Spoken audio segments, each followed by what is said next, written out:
We're seeing from this Prime Minister today is someone who is erratic and lost control of himself. Silence! Well, Canada's not broken. Ooh, it's too important. I withdraw the comment about defecating.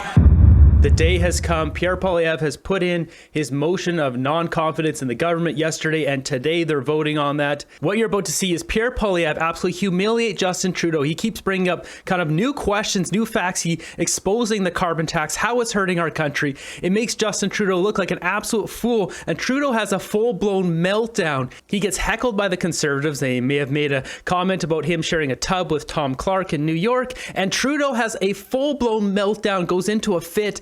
He becomes enraged, just an absolute lunatic. Let's jump into this.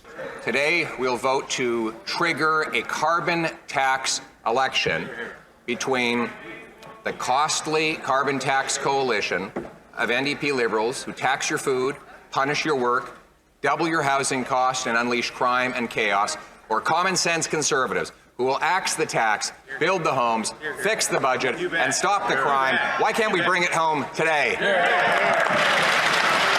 Speaker, again, with the clever little performance of slogans he's memorized without any actual solutions for Canadians. He doesn't care about Canadians. He cares about his own political self-interest. If he cared about Canadians, he wouldn't have voted against dental care. He wouldn't have voted against more spaces at $10 a day childcare. He wouldn't have voted against initiatives that are growing the economy, putting more money in people's pockets. He wants a climate change election. Let's have that election in the right time.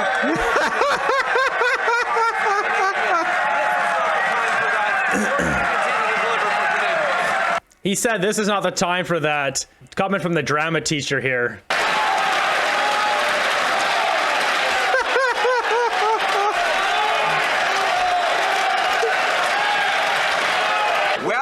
He just said he wants a carbon tax election on his plan to quadruple the tax to 61 cents a litre. If so, will he call it today? Let's do it. I believe this on today, we will see that this House does not have confidence in the leader of the Conservative Party. Mr. Speaker, we have delivered. What a snake. Continuing to deliver. Reduced emissions, more money in the pockets of Canadians, and success in the fight against climate change as we create jobs and build a stronger future. Well, he's focused on slogans and clapping. Mr. Speaker, we're focused on being there for Canadians. Trudeau's got nothing left. He's just so embarrassing every time he opens his mouth. Mr. Speaker, he's concerned that we're clapping for him. He agreed to a carbon tax election on his quadrupling of the tax to 61 cents a litre, where Canadians will choose between an NDP Liberal government that has taxed their food, punished their work, doubled their housing costs, and unleashed crime and chaos in their communities, or a common sense Conservative government to axe the tax, build the homes, fix the budget, and stop the crime. He's bragging that he has more politicians on his side. Isn't it really the case that in Canada, the people decide? Mr. Speaker, with the Canada carbon rebate, the price on pollution puts more money in the pockets of 8 out of 10 Canadians right across the country. That is not true. He forgot his little where the backstop applies line at the end there. And if you look at the numbers, so this map here basically shows it. You've got the gray, which is provincial territorial system applies. So BC, Quebec, Northwest Territories have our own, and actually New Brunswick as well, have our own carbon tax system. We don't get money back in these places. I'm not sure about Northwest Territories, but Quebec and BC, we don't get money back. The government takes it. They do stupid stuff with it. There's no rebate. You got the teal here, which is the federal system, the one that Trudeau is talking about. Manitoba, Nunavut, and Yukon, where the federal system fully applies. And then you've got this striped one here, which is federal system applies in part. So Ontario, Newfoundland, Labrador, Prince Edward Island, Nova Scotia, Alberta, Saskatchewan. This gets way too convoluted, but if you just add up, say, even all the teal ones and then the striped ones, you still end up with large portions of the country. and large population of the country. We're talking like 8.5, 9 million people in Quebec and like 5 million people in British Columbia, and then add in the rest. We're talking 15 million people don't get a rebate, yet they're going to keep increasing this carbon tax, which 15 million people will have to pay and get nothing back. As time goes up, it is going to destroy businesses in these four provinces. The carbon tax is an absolute disaster to our country. That's why I'd be happy to give him a briefing on the science of climate change. And good news on this one, it doesn't require a security clearance for it.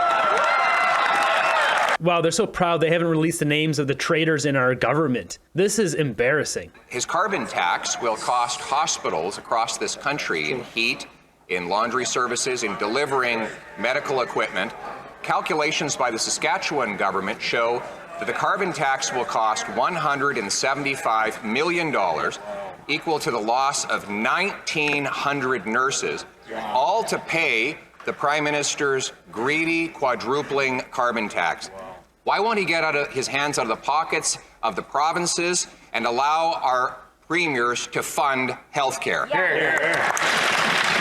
Canada carbon rebate puts more money in the pockets of 8 out of 10 Canadian families right across the country, while it fights climate change, while it creates growth. Mr. Speaker, fighting climate change is about building a better future for Canadians.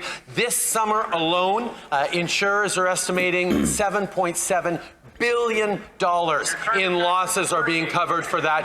That is something that we have to step up on right now. I already debunked that in the last video. That's because Jasper burned down. When an entire town burns down, then the insured losses are much greater than if it's just trees burning down. That's why they're not using any numbers regarding actual fires or hectares or total land burnt. They're using the insured number because of Jasper. And once again, that's because they didn't do anything when they were warned about the pine beetle infestation in the trees around Jasper back in 2017. Hospitals don't get the Canada carbon rebate. A measly little check would not replace the $175 million that Saskatchewan hospitals are going to lose to heat themselves, to power their machinery, to deliver their goods. And yet, that's what the Prime Minister imposes. 1,900 nurses could lose their jobs in one province alone because of his greedy carbon tax quadrupling. Why won't he accept our common sense plan to axe the tax and boost funds for health care? Mr. Speaker, I will note that he voted against our plan to increase funding on health care to $200 billion over the next 10 years because he wants a two-tier system like most conservative premiers in this country. The fact is, climate change will cost everyone in health outcomes, in growth outcomes, in harm to our economy, in harm to our future. Trudeau is like a just broken record. He's only got that one talking point. Disinformation from a flailing and desperate Prime Minister clinging to power. Yeah. I voted in this Parliament to increase health funding, and in the previous government voted to increase it by 70%, more than his government had.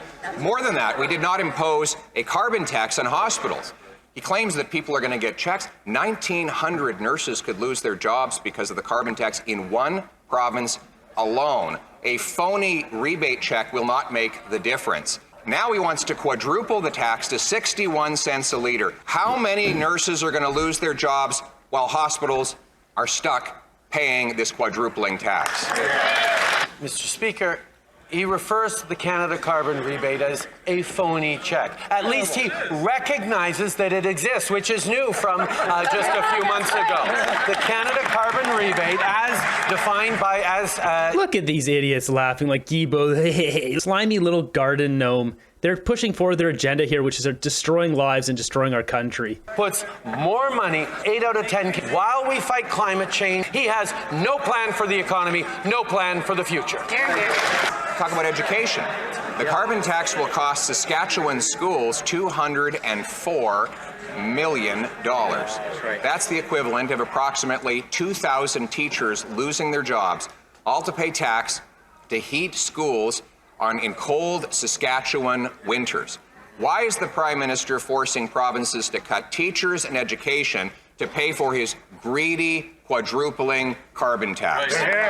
Pierre's really drilling down here. It's, you know, and he brings up great points. It's like carbon tax on hospitals, carbon tax on schools, affects the schooling, it affects the care that we get. I mean, Trudeau's got nothing against these arguments. There's just nothing. He goes once again with his little performances, Mr. Speaker, the little rhymes and slogans. The reality facing Canadians right across the country, including in Saskatchewan, is wildfires, droughts, floods, issues that are being increased because of the impacts of climate change. And if we do not continue to take ambitious action, future generations will pay dearly for inaction by governments like the government in Saskatchewan that he wants to emulate. More money while fighting climate change, and we're going to keep doing that. Mr. Speaker, screaming and hollering will not distract from the very serious question I asked. Can he tell us how many nurses and how many teachers will lose their jobs because his greedy carbon tax quadrupling will drive up costs to heat schools and hospitals? How many? Yeah.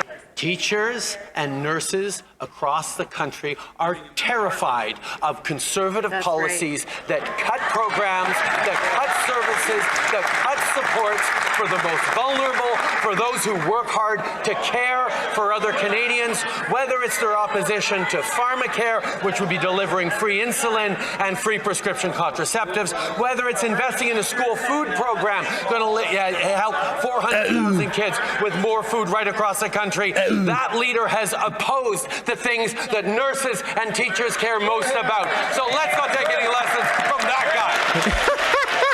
We're getting full drama Trudeau now. He's coming out of his hiding. Should note too, he didn't answer the question. It was a good question too. He goes from screaming and waving his arms around radically when I mention the carbon tax to bragging about a program that doesn't even exist. His multi-million-dollar school food program hasn't served a single ham sandwich, a single little bowl of Kraft dinner, not one meal to one child. It exists to feed bureaucracy in Ottawa, not kids in schools. So once again, put aside the grand dramatic performances and answer the question: how many doctors, nurses, and teachers will lose their jobs because of the quadrupling carbon tax? I think it'd be instructive to look at how many doctors and teachers have lost their jobs because of conservative governments over the past number of decades, and that's exactly what this leader is proposing once again. I will tell you, Mr. Speaker, because I once had a job as a teacher, and I was proud of serving kids every day. Trudeau, don't talk about how you are serving kids, man. I haven't just been in this house for 20 years like the leader of the opposition. He should not be going there. I will comment on one spectacular social housing project of his, and that is the brand new lavish apartment that he bought his friend, the new Consul General to New York. $9 million for his friend Tom Clark to have stunning powder room finished in jewel onyx, crystallo gold quartzite countertops, a handcrafted copper soaking tub, custom bronze bathroom fixtures, $5,000 coffee machine. Did the Prime Minister go and inspect this palace in the sky on his recent trip to New York? You bet he did. Mr. Speaker, engaging with international leaders on fighting climate change, on solving global crises, on standing up unequivocally for Ukraine. I should note my video was way too long yesterday, so I cut some clips out, which will be in the next video. But Ukraine just gave Trudeau a medal for being some great leader, for the Medal of Freedom or some garbage. You'll see it in tomorrow's episode. Mr. Speaker, don't worry. On this side of the House, we're used to casual homophobic comments from the other side of the House. Mr. Speaker, what is it about the... Wow, Trudeau.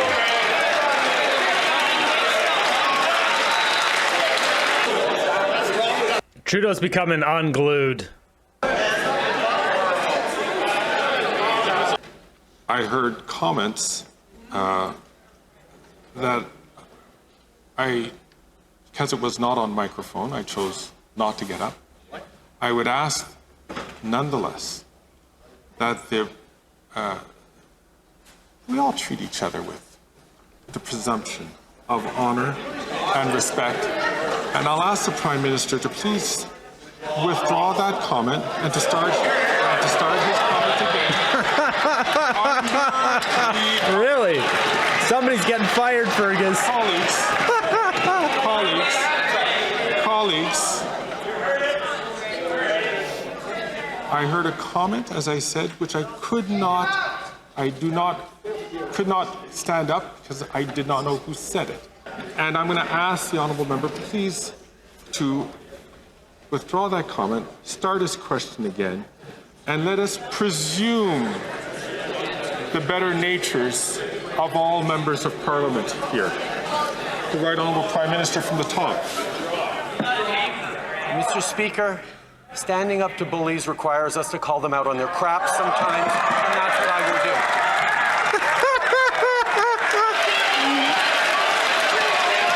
He's not. Time to throw Trudeau out, right? He's not rescinding his comment. I'll invite the Prime Minister once again to rise on his feet. And thank you. Mr. Speaker, I will happily withdraw my comment if the member who suggested that I was sharing a bathtub with Tom Clark stands up, takes responsibility for his... I didn't know the comment. It's funny because he just said it. Now we know what he said. As I indicated to all colleagues here, and I'm just asking the Prime Minister to be the better person. Throw him out. And to please just withdraw the comment and start his question. Throw him out. The Right Honourable Prime Minister. Mr. Speaker, I withdraw the comment about defecating. I certainly, using the word crap, I shouldn't use that. I know crap is unparliamentary, but I will also, Mr. Speaker, when someone says something that is clearly homophobic, not them, I'm not accusing them of homophobia, I'm saying they made a homophobic... Trudeau's just digging himself a ditch here, man. He's digging himself into a deeper hole. He can't get out. About defecating. You can't make this stuff up. Oh, God, this is better than anything on Netflix. I appreciate the Prime Minister withdrawing his comment, and the Chair accepts him withdrawing that comment. But as the Speaker had indicated, sometimes in this chair, it is a very difficult decision day to day. Mr. Speaker, I know the very idea of standing up for Canada's rights and values on the world stage makes the Leader of the Opposition's skin crawl. What is it exactly? Is it standing up to fight climate change? Is it standing up for women's rights? Is it standing up for democracy rights and freedom of the press? Whatever it is, he sure doesn't like it when Canada stands proudly on the world stage because he wants everyone to think that Canada is broken. Well, Canada's not broken. Canada's the best country in the world. Except people are suffering, man. You can't just say it's the best country in the world while your bank account goes sky high and everyone else is suffering and paying your stupid taxes. Everyone's going broke and losing their houses and living out in the streets, moving into an RV or a tent. Trudeau's got to go. So going back and listening to it, I found the actual clip. You can hear the bathtub comment right here.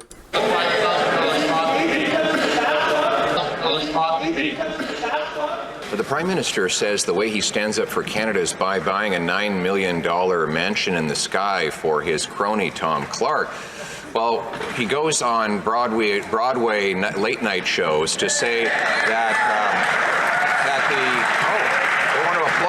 he said that it was a small issue that the Americans had illegally taken $9 billion of our softwood money and cost tens of thousands of jobs. Conservatives got a deal on this in 80 days after taking offices.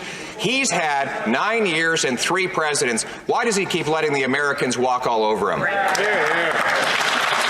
Mr. Speaker, I was glad to have the chance to speak directly to millions of Americans in this crucial moment and make the argument directly to them that we've been making to policymakers that U.S. tariffs on Canadian softwood lumber hurts American citizens and consumers. And when I go on American television, I make sure to talk up Canada, unlike the member for Calgary Nose Hill who talked down Canada to Tucker Carlson, unlike the member from Thornhill that went on Fox News to talk down Canada. I will always stand up for Canada proudly. Only he didn't stand up. He backed down. Yes. He's been backing down for 9 years, during which time 3 presidents have imposed illegal tariffs that Conservatives had originally got taken off. And recently, Biden doubled those tariffs, causing 500 mill workers to lose their jobs in British Columbia. They must have been watching that show, seeing the Prime Minister say that their unemployment and their now poverty was a, quote, small issue. Why is it that he thinks he's such a big shot that the jobs of working people are a small issue? Speaker, it's obvious that the Leader of the Opposition really didn't like that I went down to New York City to talk directly to Americans. Perhaps he would have been happier if I accepted an all-expenses-paid trip perhaps down to Florida to appear at an anti-abortion church. I know he would have been all right with that because that's what he allows of his own members. Falsehoods will not change the reality. His record is this. Common sense Conservatives got a softwood deal that reimbursed $4 billion of tariffs the Americans had collected within 80 days of taking office last time. Those tariffs were slapped back on under this Prime Minister, and he's capitulated ever since, not collecting $1 of the tariffs back. In fact, President Biden has now doubled those tariffs. He capitulated on Buy America, capitulated on softwood, capitulated on the Keystone Pipeline. When can we have a government that stops capitulating and starts standing up for Canada?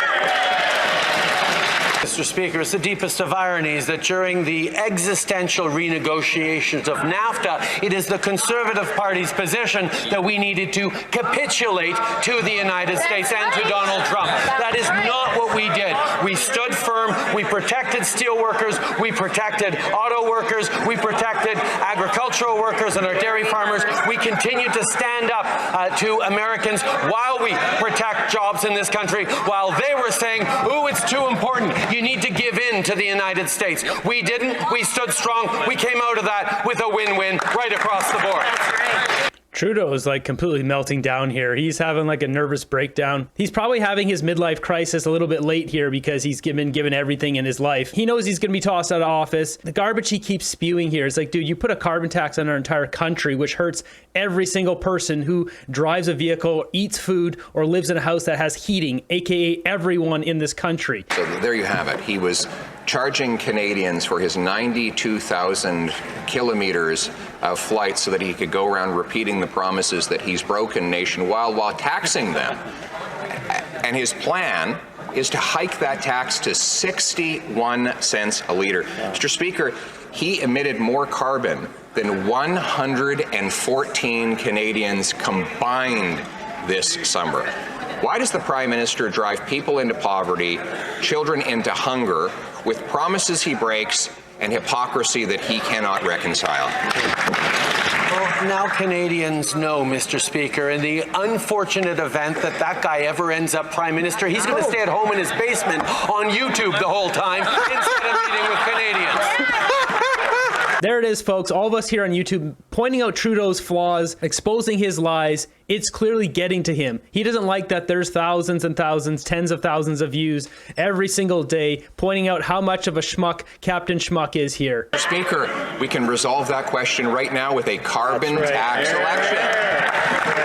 The reality is that after 9 years of this Prime Minister's policies, gun crime is up 120%, as he's put all the resources into targeting lawful, law-abiding, trained and tested duck hunters and blown $67 million without recovering a single solitary gun that he promised 4 years ago to ban.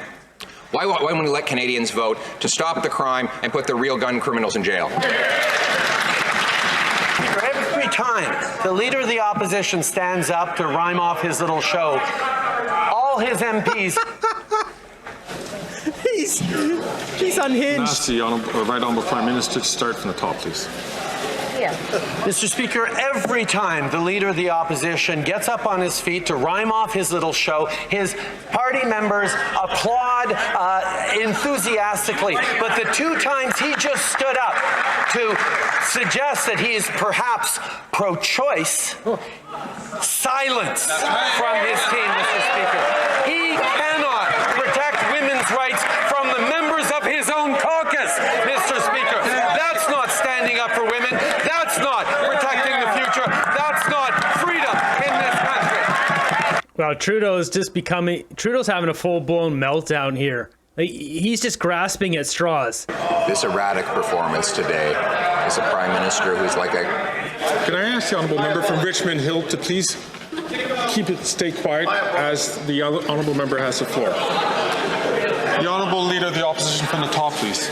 Beyond the normal fear and falsehoods, what we're seeing from this Prime Minister today is someone who is erratic and lost control of himself because he is so desperate to hold on to power. Yeah. My question was about car theft. My next one is about Nanaimo drug dens.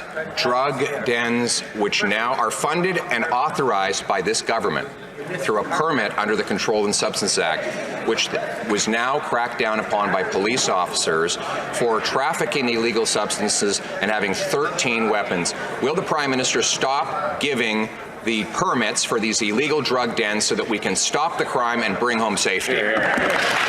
Mr. Speaker, we recognize that far too many Canadians have been impacted by the opioid epidemic, by the toxic drug crisis. That is why we're doubling down on science and supports on the street. We're there. Trudeau just deflecting again. He brings up something else, the opioid crisis. To look at ways to help families through this, to deal with addictions, to lift people out of poverty. And yes, we will partner with people right across the country to do that on things that make sense in their jurisdictions. We're going to stay grounded in science while the leaders opposite choose their ideology as guiding paths. Yeah, very good. There we have it, Justin Trudeau becoming completely unhinged, unglued. He's noticeably agitated, his body language. It just screams a man who's been completely beaten down, publicly humiliated. Poilievre is getting under his skin. While at the start there, he was doing his drama performance, Poilievre started hitting him with some really hard-hitting questions that embarrasses him, points out how much of a failure he is as a prime minister. He just started to completely melt down. It's embarrassing to watch, like, this erratic Trudeau.